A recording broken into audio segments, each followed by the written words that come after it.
वनक्कम, मैं हैदर अली सैयद आशीर्वाद से யுனைடெட் அண்ட் தமிழ் சேவா. அவ்வளவு தூரம் விஷயம் தெரியலங்க. ஆனா அந்த அந்த அந்த கோவிலுக்குள்ள இருந்து அந்த ஆகமக்காரங்கன்னு சொல்லுவாங்க. அவங்க எல்லாம் தான் இப்ப உதாரணத்துக்கு ஒரு சின்ன விஷயம். அன்னைக்கு அந்த அந்த அந்த அந்த சைவ குரூப்ல ஒருத்தர் இந்த பெருமாள் முருகனும் இதே மாதிரிதான், இதுவும் இதே மாதிரிதான் ரொம்ப கான்பிடென்டா பேசினாரு. நான் நெகட்டிவா இருக்குமேன்னு சொல்லல. பட் ஆனா ஆகமம் அவ்வளவு ஈஸி கிடையாதுங்க. இப்ப ஃபார் எக்ஸாம்பிள் கல்யாண தூண்னு ஒரு தூண் இருக்கும். அது எப்படி இருக்கும்னா, ஹைலி டெக்கரேட்டட் நான் வெயிட் பேரிங் பில்லர் இன் த அர்த்த மண்டபம் ஆஃப் அ டெம்பிள். அதுக்கு அவ்வளவு ஆகம சிக்னிஃபிகன்ஸ் இருக்கு. இன்ஃபேக்ட் அந்த பில்லர் பாத்தீங்கன்னா இந்த ஸ்காட்லாண்ட்ல இந்த மெசானிக் ட்ரெடிஷன்லலாம் மாஸ்டர் பில்லர் அப்படின்லாம் இருக்கும். அந்த அதெல்லாம் பாத்தீங்கன்னா அந்த மாதிரி தான் ஹைலி டெக்கரேட்டட் நான் வெயிட் பேரிங் பில்லர். ஸோ இதெல்லாம் ஆகமத்துல வருது. அந்த அளவுக்கு அந்த ஆகமம் நமக்கு கம்ப்ளீட்டா வைஷ்ணவத்துக்கும் சம்பந்தமே இருக்காது. அதே மாதிரி அதுல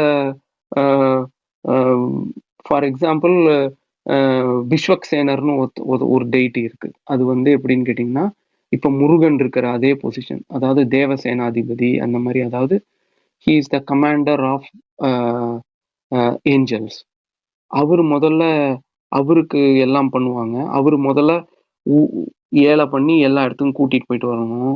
அவருக்கு அதே மாதிரி இந்த ஹோம குண்டம்லாம் வைக்கும் போது யாருக்கு எந்தெந்த தேவதைக்கு வைக்கணும், அதாவது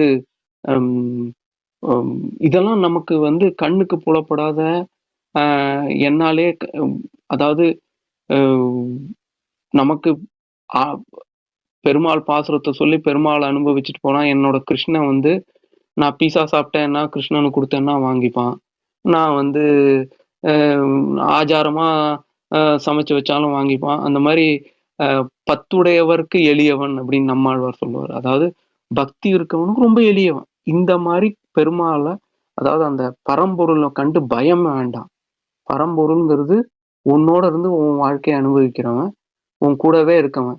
அவனை நீ பயப்பட வேணாம்னு காமிச்சு கொடுத்ததுதான் ராமானுஜர் பண்ணி விட்ட ஒரு பெரிய விஷயம். அதாவது ஆனா இந்த சைடு இருக்குல்ல, இந்த ஆகமக்காரங்களது, அதுல எல்லாம் நீங்க அந்த தேவதையை தப்பா கூப்பிட்டீங்கன்னா அப்படியே அந்த ஹோமகுண்டமே எரிஞ்சு போறது. இல்ல கும்பாபிஷேகம் பண்ணுவாங்க சில பேரு. கும்பாபிஷேகம் பண்ணிட்டு வர வழியில ஆக்சிடென்ட் ஆகி செத்துருவாங்க.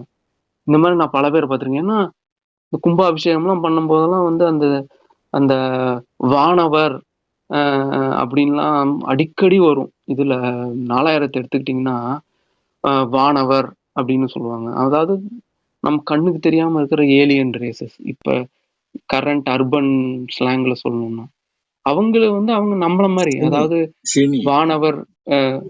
சாரி, நீங்க பேசுறது ரொம்ப ரசனைக்குரிய ஒரு விஷயம். இப்ப இது பேசுறத வச்சுதான் ஒரு விஷயம் இங்க ஸ்டாண்டர்டா பேசுற ஒரு விஷயம் என்னன்னா, there are two types of society. One type is a hope based society, another one is fear based society. So இதுல புத்தகங்கள் நேத்திக்கு நீங்க பேசியிருந்ததை நான் கேட்டேன். அதுல you were touching on that, right? Exactly. இப்ப ராமானுஜர் சொல்றது பாத்தீங்க அப்படின்னா, so that's how I relate. When our Sangha Ilakyams talks about hope-based society, when theologists, the later theologists, that is 2,700 years old, that one I mentioned, there are three I mentioned. One is Torah, another one is Avastha, another one is Manasastra. This is the fundamental thing for fear-based society. This is how I look at it. That is what I was actually speaking. Usually, every time I come, and for some way or the other, like the topic stays there, and there we speak about what is hope-based society and fear-based society. Even before you came, that I was speaking about omnipotent. Then how we sense the guidance of omnipotent, and learn to walk on the path instead of sitting there and keep glorifying, because that is within us. It guides us. And based on the intelligence we receive, that we live a virtue-based life. Aram சார்ந்த வாழ்வு. And we have, by birth, that we have some varieties of duties with the family and our people and the society, that we keep doing that. Instead of sitting and being fearful, that saying that if we don't do this, that the punishment we receive, and we would be in hell, or we would be tortured or tormented. That is a different world. So what Tamil, I speak about this mostly when I speak about Tamil literature, Sangam literature especially, that where they don't speak about anything negative. They don't speak about if you don't do this, that you will be punished this way.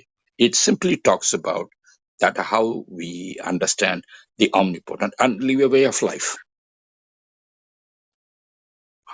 And that also it is being said in such a way, not as you do this, do that and all. No, it is how you live. You look into it. If you feel good about it, you Not also like join it. instruction based Not versus like guideline instruction. based. Because the moment the instruction comes itself, then the punishment comes along with that, right? That is what the life, how you mentioned that Ramanujar அதை படித்து அனுபவித்தார். நான் இப்படி அனுபவிக்கிறேன். நம்மளுடைய வாழ்வு அனுபவம்ன்றதுதான் வாழ்வு. அனுபவிக்கிறேன். இன்ஸ்ட்ரக்ஷனுக்கும் கைடிங்ஸுக்கும் அதெல்லாம் வித்தியாசம். இன்ஸ்ட்ரக்ஷன்னா 1 2 3 4 5 6 சொல்லி ஸ்டெப்ஸ் கொடுப்பாங்க. அது நீங்கள் ஃபெயில் பண்ணிங்கன்னா இது அது அப்படின்னு இருக்கும். வேறஸ் கைடன்ஸ் வந்து ஒரு வழிமுறை உங்களுக்கு கொடுக்கப்படும் நீங்கள் தேடுறதை பொறுத்து. அது நீங்கள் ஒவ்வொருத்தரோட தேடலும் அதை பின்பற்றுறதும் வித்தியாசமாக இருக்கும். ஏன்னா அவங்க தான் அந்த எக்ஸ்பெக்டேஷன் பண்ணணும், அதை செய்யறதுக்கு எக்ஸ்ப்ளோர் பண்ணணும். அந்த வாழ்வியலை செய்யும்போது அவங்க ஒரு சில பிழை விடுவாங்க, இல்லை சரியாக செய்வாங்க. சரியாக அது அந்த வர காலகட்டங்களில் வரக்கூடிய விஷயங்களை வச்சு அவங்க அனுபவங்கள் வித்தியாசப்படும்போது அந்த எக்ஸ்டெண்ட் ஆகிறது இல்லை சீக்கிரமாக அடையிறதுங்கிறது கிடைக்கும். சரிதானே? Exactly. That is that instruction is something. Before you enter into a path, that all the details are given, that see, when you have to enter this way, when you enter, do this and to do that, and don't do this, is one instruction. Another one is that guidance is that by the same fundamental belief that we walk on a path, some might have seen this. Each of them might experience what each other is experiencing. So based on that, they guide each other. So if you go, I've been there. So if you go, it might be this. When somebody is stuck, and two people are walking with the same thought process or way of life, but obviously two different one. When somebody is stuck somewhere, the other one gives guidance in the situation that you do this, you move on to this. And in another situation, the other person is stuck, then the first one says that this is how you go ahead with that, based on his experience. That is guidance, right?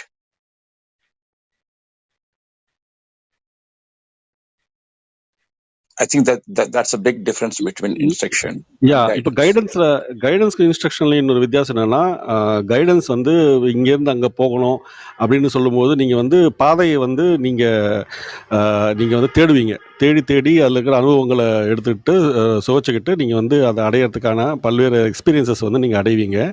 அது உங்களுக்கு ஒரு முதிர்ச்சி கொடுத்து கொண்டு போவோம். Instruction பேஸில் அங்கே போங்க, இங்கே குறி இருக்கும், இந்த குறியிலேருந்து லெஃப்ட் திரும்புங்க, அந்த குறி போங்க, ரைட்டு போங்க, இப்படி இருக்கும்போது நீங்கள் நிறைய விஷயங்களை கவனிக்க மாட்டீங்க. அதை மட்டுமே பார்த்து போவீங்க. ஒரு சம்டைம்ஸ் அந்த குறியீடு அங்கே மிஸ்ஸிங் ஆச்சு வச்சுக்கோங்களேன், you will lose the entire பாத்.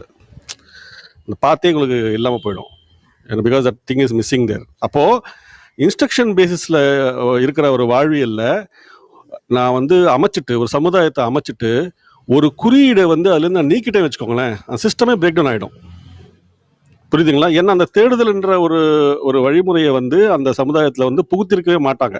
அவங்களுக்கு தேடுதல்ன்றது இருக்காது. அந்த கைடன்ஸ் நோக்கி போகிற அந்த சீக்கிங் அபிலிட்டி வந்து அந்த சமுதாயத்துலேருந்து எடுத்துகிட்டு இருப்பாங்க. Because everybody is programmed or Yeah, instructed instruction to be is programming, right? Instruction is programming. So once that instructions are followed, then the own thought process evolving and syncing with the teacher's thought process, and it doesn't happen at all. When there is a guidance, that both sync with each other and they evolve from, because even the teacher has his own path and he is a follower of another teacher, and that goes on and on. So everybody have their own path, like, besides they teaching another one to help them walk on their path, right? Here, actually, in the demarcation between teacher and student is not very firm. Like, teacher also learns from student also learns. Both of them are students. In a way, they are both guiding themselves, each other's in that seeking path. Is it not? Exactly. So, but in the instruction part, it works in a different way. Teachers stay as a teacher there to give instructions. And the thought process, like it is two different thought process. One doesn't think at all. One thinks and giving instruction. The other keep following instruction without even thinking. That is what is happening in most of the theology today, that people simply follow instruction without even thinking what it says. And both the systems actually impart different skill sets. I see personally, like, the guidance path can actually give more skill set, wider skill set to the person than the instruction based. I see. How do you see this, Ruben? I see guidance path as a life. I see instruction path as not life. It is very mechanical. So அந்த அனுபவின்ற ஒரு விஷயம் வந்து அங்க இருக்காது இல்லையா? ஏன்னா அவர் சொன்ன அந்த வார்த்தை எனக்கு அவ்வளவு இம்பாக்ட் இருக்கு. அதை அவர் அனுபவிச்சார்னு சொல்லும்போது அதை எப்படி எக்ஸ்பிளைன் பண்றேன்னு தெரியல. அந்த ஃபீலிங்க, அந்த வார்த்தை, அந்த சென்டென்ஸ் கேட்கும் பொழுது அந்த அனுபவித்தல் வந்து உங்களுக்கு இன்ஸ்ட்ரக்ஷன்ல இருக்குமா? அது இன்ஸ்ட்ரக்டே பண்ண முடியும் இல்ல. நான் அதான் நான் வந்து எப்ப பாரு இந்த எல்லாரும் அர்ச்சகராலாம்ங்கிற டிபேட் வரும்போதெல்லாம் நான் ஒரு விஷயம் தான் யோசிப்பேன். இந்த மாலிகாபூர் இன்வேஷன் ஆனப்ப ஸ்ரீரங்கத்துல இருந்து பெருமாளை தூக்கிக்கிட்டு அவங்கெல்லாம் ஓடி போறாங்க மதுரையை பார்க்க. பின்னாடி துரத்திக்கிட்டு வராங்க. பெருமாளோட நகை எல்லாம் இருக்கு பல்லக்குல. அப்ப வந்து அந்த அந்த பெரியவர், அவருக்கு எவ்வளவு தூரம் ஒரு பாவம் இருந்தா பாதி வழியில நிறுத்திடுவாராம். நிறுத்திட்டு அவரோட மனைவி அவரோட கூட வந்து, அவருக்கு ரொம்ப வயசானவர், அவர் பேர் எனக்கு மறந்துருச்சு, அவருக்கு பின்னாடி இன்னொரு யங் கப்பல் வராங்க கூட. அந்த கப்பலை விட்டு விசிறி விடு பெருமாளுக்கு, விசிறி விடுன்னு சொல்லிட்டு இருந்த சாப்பாட்டுல கொஞ்சம் கொஞ்சம் எடுத்து பெருமாளுக்கு படைப்பாராம்.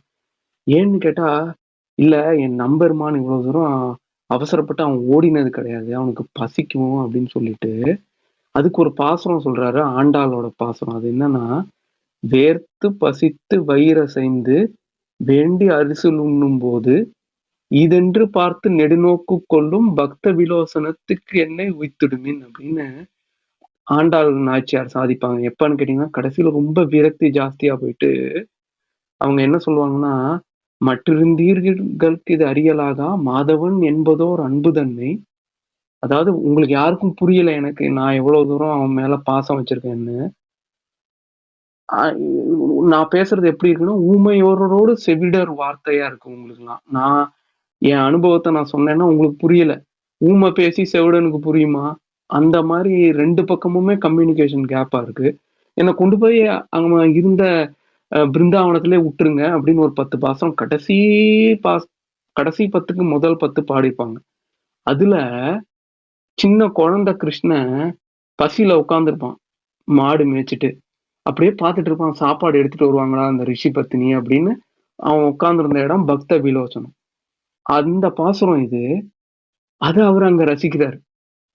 அவன் கொல்ல வரான். அவர் in fact he dies in in in a few days after that in the effort to try and save Namperuman. Right, Namperuman is the deity in Srirangam. ஆனா அந்த அந்த அந்த பிரான்ஸ எவ்வளவு தூரம் அனிமேட் பண்ணியிருக்காரு மென்டல் இமேஜ்ல. அதாவது அது ஒரு சின்ன கிருஷ்ணன், குழந்தை கிருஷ்ணன் இவ்வளவு தூரம் தடன்னு தூக்கிட்டு ஓடி வந்துட்டான். அவனுக்கு பசிக்குது, அவன் வயத்தை தடவிட்டு உட்காந்துருக்காங்கிற மாதிரி ஒரு மனசுல பாவம். அந்த பாவத்தை இந்த பாசுரத்தை சொல்லி ரசிச்சு இருக்கிற சாப்பாடா பெருமாளுக்கு அம்சி பண்ணணும். எப்ப ஒரு கொலகார பட பின்னாடி துரத்தும் போதுன்னா, அந்த மாதிரி ஒரு அனுபவத்தை எப்படி யூ கேன் யாரோ ஒருத்தனை வந்து கவர்மெண்ட் அப்பாயிண்ட் பண்ணவனுக்கு இந்த அனுபவம் எப்படி வரும்? அந்த சம்பிரதாயம்லாம் தமிழர்கள் வந்து கூட நின்று காப்பாத்தலைன்னா அழிஞ்சிருங்க. ஐயங்காரால நிமித்தி நிறுத்த முடியாது, இதெல்லாம் போச்சு. ஏன்னா எங்களுதுல இப்ப பாருங்க, எங்களுதுல பட்டரோட பையன் கூட ஐடி படிச்சு வெளியே ஓடியாரணும்னு தான் நினைக்கிறேனே தவிர எங்களுக்கு யாருக்கும் அங்க வந்து அந்த எக்கனாமிக் கண்டிஷன்ல யாருக்குமே அது பண்றது பிடிக்க மாட்டேங்குது. என்னோட பர்சனல் ரிலேஷன்லயே பட்டர், அவங்க இன்னும் பட்டரா தான் இருக்காங்க. பசங்க வந்து ஹெச்டிஎஃப்சில மேனேஜரு, இந்த மாதிரி ஏதோ ஒரு தொழில் அதுக்கு வந்துட்டான். இங்கேயும் ஓட மாட்டேங்குது, அங்கேயும் ஓட மாட்டேங்குது. பட் ஆனா அவனால போயிடுச்சு, சம்பிரதாயம் போயிடுச்சு. இனிமே போய் 40 வயசுல போய் என்னத்தை கத்துக்க முடியும்? ஒன்றும் கத்துக்க முடியாது. அதனால தமிழர்கள் இதை உணர்ந்து அதுவும் அந்த சோழா பிரான்ஸ் எல்லாம் இருக்கு பாருங்க, இந்த சோழா பிரான்ஸும் இதுவும் ஒரு நல்ல காம்பினேஷனுங்க. இவர் அந்த சோழா பிரான்ஸ் எல்லாம் அனுபவிக்கிற மாதிரி. ஏன்னா அது ஒவ்வொரு இப்ப ஆறாமுதனை போயிட்டு ஆறாமுதே அடியேன் உடலம் நின்பால் அன்பாயே அப்படின்னு உருகி பாருங்க, ஒரு சின்ன குழந்தை மாதிரி தெரியும் அந்த ஆறாமுதம். ஏன்னா அந்த பிரான்ஸு, அவங்க பண்ண பிரான்ஸ் இருக்கு பாருங்க, அப்படியே அந்த சித்திரம், அந்த அந்த சில அந்த சோழா பிரான்ஸும் சி வைஷ்ணவமும் ஒரு அருமையான காம்பினேஷன். ஹார்ட்வேரும் சாஃப்ட்வேரும் மாதிரி. இந்த ஸ்ரீ வைஷ்ணவ பாசுரத்தை வச்சு சோழா பிரான்ஸ் இல்லைன்னா நீங்க அனுபவிக்க முடியாது. அதுதான் என்னோட அனுபவத்துல நான் கண்டது. ஏன்னா நான் இதுக்கு முன்னாடி பல வாட்டி இந்த சம்பிரதாயத்துக்குள்ள வரத்துக்கு முன்னாடி, நான் பிறந்ததுல இருந்து இந்த சம்பிரதாயத்துல இல்லைங்க. எங்க குடும்பத்துல எல்லாம் ரொம்ப மாடர்னா மாறியாச்சு. நான் இங்க உங்ககிட்ட தமிழ் பேசிட்டு இருக்கிறதுக்கு காரணமே என்னன்னா, என் குடும்பத்துல சேட்லி நிறைய பேருக்கு தமிழே தெரியல. இப்போ நான் இதெல்லாம் பேசினேன்னா அவங்களால ரிலேட் பண்ண முடியல. இந்த அனுபவம்ங்கிற வார்த்தை இருக்கு பார்த்தீங்களா, அதை அனுபவிக்க முடியல. அவங்க வந்து என்ன நினைக்கிறாங்கன்னா, இவன் நம்மள ஐயங்காரா மாத்த பாக்குறான் அப்படின்னா அது பிரயோஜனமே இல்லை. அது ஹோல் பாயிண்ட் கெட்ஸ் டிஃபீட்டட். அதான் வெரி நைஸ். ரொம்ப நன்றிங்க. இதோட தமிழ் அழகா, ஸ்ரீனியோட தமிழ் ரொம்ப அழகா இருக்கு. அவரு என்னடா நான் தமிழ் சரியா பேசலன்னு அடம்பிடிச்சிட்டு இருக்காரு. அவ்வளவு அழகா பேசுறாரு, கேட்டுட்டே இருக்கலாம். இந்த விஷயம் இப்ப நீங்க பேசின அந்த அனுபவம், இந்த குறவஞ்சி ஒருத்தங்களை நான் ஒரு தடவை மீட் பண்ணேன். அவங்க வந்து முருக பக்தர். அப்ப அவங்களோட என்கிட்ட உட்காந்து பேசும்பொழுது என் கைய பார்த்து சொன்னாங்க, எனக்கு நான் அது அவங்க சொல்றதுக்கு சரியோ தப்போ, ஆனா நான் அது மாதிரி பார்க்க கூடாதுன்ற ஒரு கான்செப்ட்ல இருக்கிறவன் நான். ஆனா அவங்கள்ட்ட சொல்லும் பொழுது, வருங்காலம் எதுவும் பேசாதீங்க, வேற ஏதாவது பேசுறதுன்னா சொல்லுங்க அப்படின்ன உடனே அவங்க என்னன்னு தெரியல, நாங்க ஒரு 4-5 பேர் இருந்தோம். அவங்கள விட்டுட்டு எனக்கு தான் பார்க்கணும்னு அவங்க கேட்டாங்க. அப்ப நான் சொன்ன, வருங்காலம் பேசாதீங்க, எனக்கு வருங்காலத்தை தெரிஞ்சுக்கிற விஷயம் இல்லை, பட் என் கையை பார்த்து என்ன சொல்லுங்க போது உன் குடும்பத்தை பத்தி சொல்றேன் அப்படின்னு சொல்லிட்டு சொன்னாங்க. அவங்களுக்கு நான் பதிலே சொல்லலை. அது அவங்க சொன்னது கரெக்டா என்ன, ஆக்சுவலா அது கரெக்டா அவங்க சொன்னது. அப்புறம் அவங்கள பத்தி நான் பேசிட்டு இருக்கும் பொழுது அவங்க சொன்னாங்க, எப்படி அந்த சிறு வயதுல முருக பக்தி ஆனாங்க. அப்ப பண்ணிட்டு சிரிச்சுக்கிட்டே சொல்றாங்க, முருக பக்தி ஆகும் பொழுது அது ஒரு சுலபமான ஒரு விஷயம் கிடையாது, ஒரு காலகட்டத்துக்கு அப்புறம் பித்து பிடிச்சிரும் அப்படின்னா. கேட்டா அது என்ன முருக பித்துன்றத வந்து சொல்றாங்களா, அது என்ன? அவங்க சொல்றாங்க, எல்லாமே முருகனா தெரியும், ஆஹா. இந்த முருகனுக்கு மட்டும், முருகன் இது பண்ண மட்டும் பித்து பிடிச்சிடும் எங்களுக்கு. எந்த ஒரு செயல் நிகழ்ந்தாலும் அது அவங்க கண்ணுக்கு அது முருகனா தான் தெரியும். அது நெடுங்காலம் நாங்க போயிட்டு அடுத்து ஒரு புரிதல்ல நாங்க போவோம். அப்படி போய் தான் என்னோட வாழ்க்கை இப்படி ஆயிடுச்சு. அவங்கள நான் பார்க்கும் பொழுது 45 வயசு என்னவோ, கல்யாணம் பண்ணல. அப்ப முருக பக்தர் தான். அதே இதை அடுத்து நிகழ்வாழ்வுல பார்க்கும் பொழுது இவரோட சாண்டோ சின்னப்பாத்தை அவருடைய லைஃப்பை பத்தி போடும் பொழுது அதை நான் பார்ப்பேன். நான் அவங்க சொன்னதுக்கும் அதுக்கும் உள்ள சாண்டோ சின்னப்பாத்தை அவருக்கும் அந்த முருகப்பத்து இருந்ததா பேசுவாங்க. அடுத்து கிருபானந்த வாரியார்களுக்கு முருகப்பத்து இருந்ததா பேசுவாங்க. முருக அந்த விஷயத்த போயிட்டாலே அந்த ஒரு வகையான பித்து வரும். நான் அந்த அளவுக்கு சொல்ல முடியாது, ஒரு குறிப்பிட்ட அளவுக்குன்னு வச்சுக்கோங்களேன். அது இயல்பா என்னமோ ஒரு வரலாறு படிக்கிற மாதிரி முருகன் அவர் அதை செஞ்சார் அப்படிலாம் பேசிட்டு போக முடியாது. ஒரு ஸ்டேஜ் ஒரு இன்விசிபிள் லைன் இருக்கு. அந்த லைனை நம்ம கிராஸ் பண்ண அடுத்த நிமிஷம் அந்த பித்து ஆயிரும். அதுக்கு ஈக்குவலா முதல் முறை நீங்க பேசுனதை நான் கேட்கிறேன். இப்ப நீங்க பேசுனீங்க இல்லையா, அவரை பத்தி அவனுக்கு பசிச்சிரும் அப்படின்னு அந்த உணவு கொடுக்கறத, அந்த இதுலதான் நான் பாக்குறேன். நான் அண்ணா இன்னைக்கு ஒரு மூன்று வார்த்தைகள் நான் பார்க்குறேன். மூன்றும் சமயங்கள் ஓட தொடர்பில். ஒன்று சித்தர்கள் சித்தி, சித்தர்கள் சித்தி, புத்தர் புத்தி. இப்போ முருகர் உடைய இதில் நான் இப்போ பித்தம்ன்ற வார்த்தை நான் கேட்குறேன். சித்தம், புத்தம், பித்தம் போன்ற 3 வார்த்தைகள் நான் பார்க்குறேன். இது ஏதாவது லிங்கேஜ் இல்லை ஒரு கம்ப்ளீஷன் சைக்கிள்கான பார்ட்ஸாக இருக்கா? ஆப்வியஸா இருக்கிற மாதிரி தோணுது. அதாவது அந்த சித்தம் இருக்கும் பொழுது உங்களுக்கு அந்த புத்தம் புரியுது. அந்த புத்தம் உங்களை ஆட்கொள்ளப்படும் பொழுது, அந்த பரம்பொருள் உங்களை ஆட்கொள்ளும் பொழுது உங்களுக்கு பித்தம் வருது. அப்பதான் நீங்க இந்த கம்ப்ளீட் வேர்ல்ட் கிரியேஷனே நீங்க பாக்குறீங்க. இந்த கிரியேஷனுடைய ஃபங்க்ஷன் எப்படி இருக்கு, எப்படி ஒன்றோடு ஒன்று தொடர்பா இருக்கு. அதுல நீங்க எதையுமே நீங்க பிரிக்க முடியாது.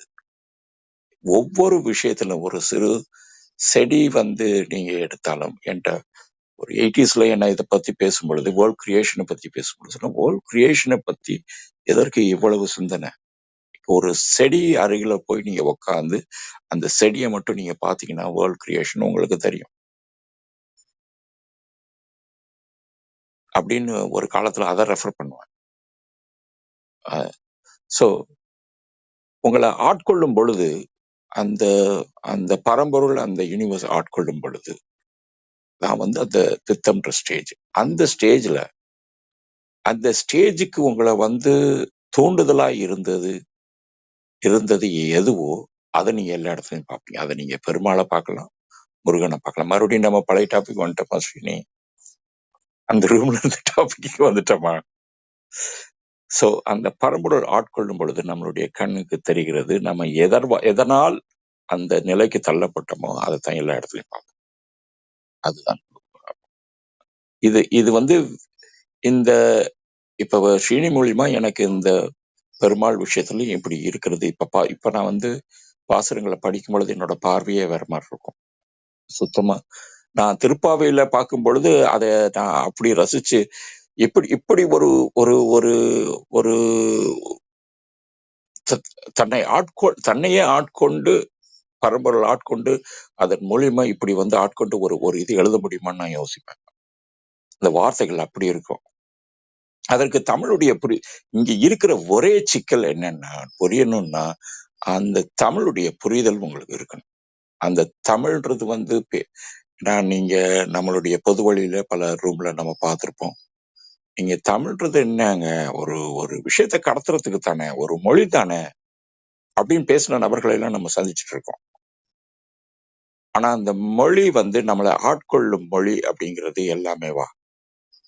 எத்தனை மொழிகள் நமக்கு மொழிகள் தெரிஞ்சு இல்ல, எத்தனை மொழி பேசுறவங்க அவங்க நம்மள்ட்ட என்னுடைய மொழி என்னை ஆட்கொண்டுச்சு, என்ன ஒரு பரவசத்துக்கு கொண்டு போச்சு, என்ன ஒரு அனுபவத்துக்கு கொண்டு போச்சுன்னு எத்தனை மொழி பேசுறவங்க நம்மள்ட்ட சொல்ல முடியும்?